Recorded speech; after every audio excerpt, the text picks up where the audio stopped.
So this week we're going to make a diorama. So all you'll need is a shoebox and you can pick your favourite book. To make the clouds in my diorama, I've just used food dye and made bubbles. We did this one in week 4 when it was the rainbow fish. So that was the F2 lesson, but I've just done blue and I've made the clouds. If you don't have paint to paint the box, you can just stick coloured paper in. So again, it can be any of your favourite books, a favourite story, a picture book is fine. So I've just used the Green Sheep book that I really like. I've done all the different sheep. All I've done is any food boxes that we've used, I've just used those because cardboard is better than paper. It's much more sturdy. So old cereal boxes, old biscuit boxes, all of those things. So I've done a sheep and I've coloured it with texture, and then on the back I've just stuck a tab, and that way I can position my sheep in my diorama and they'll stand up. You put your sheep inside your diorama, outside your diorama, just pretty much wherever you want. Hanging at the top of your diorama. So the tabs on the back that I've glued on help the sheep to stand up. So this is my scene from Where is the Green Sheep? As you can see, I've tried to do every colour sheep. There they all are. So that would be a diorama of Where is the Green Sheep. I want you to take a photo of your diorama and send it to me. We're going to do certificates and we're going to put your pictures into the newsletter, and we're going to have you be the superstars. So you just arrange it however you want. Make sure you have your book there. So one of the rules is that you must make it from a storybook, not a movie. Okay?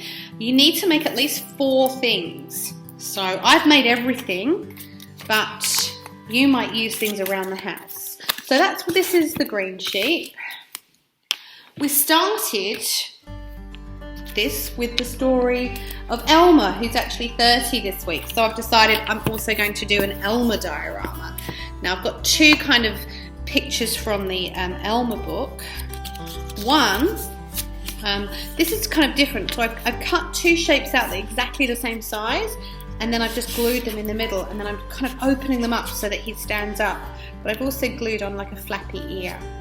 So one of my pictures, and again, 2 the same. Now I have used paint for these and the flappy ears.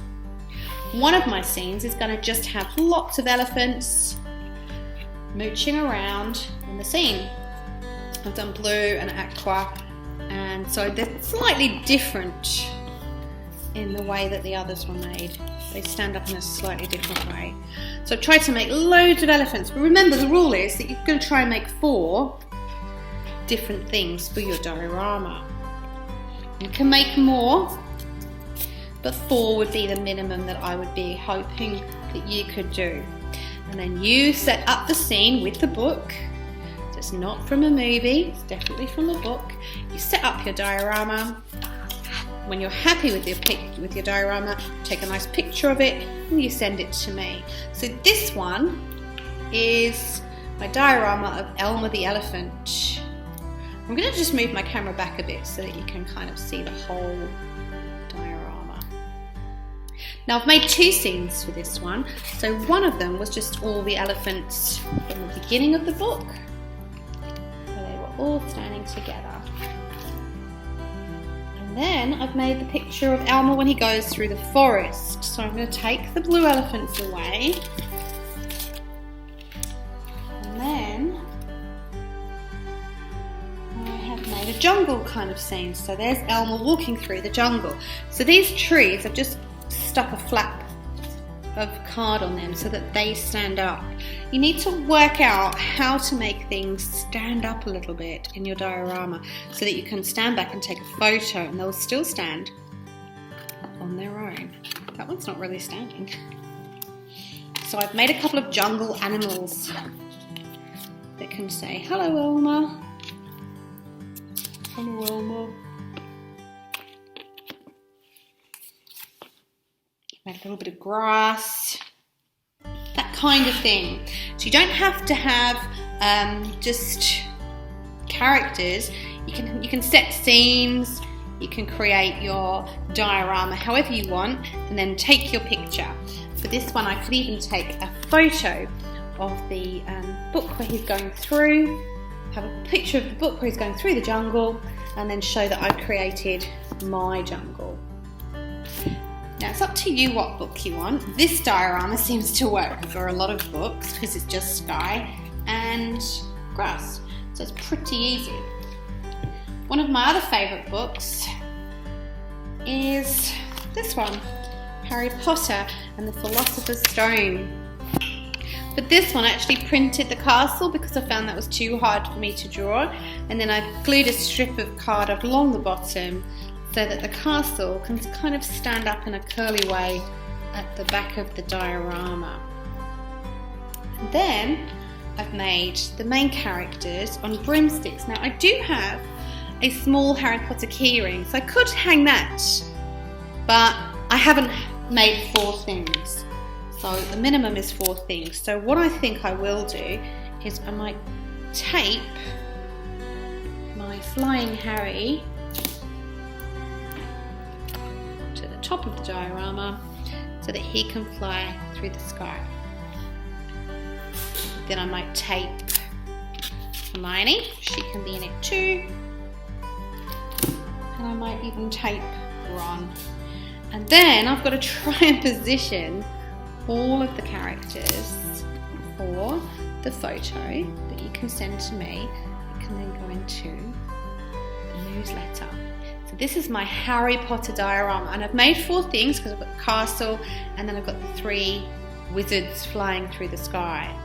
I could do something here at the front, so I want you to try and be as imaginative and as inventive, and definitely display your book with your diorama. So the main rules are, yes, you can use things that you've got at home, or you can make things, but you need to make at least 4 things.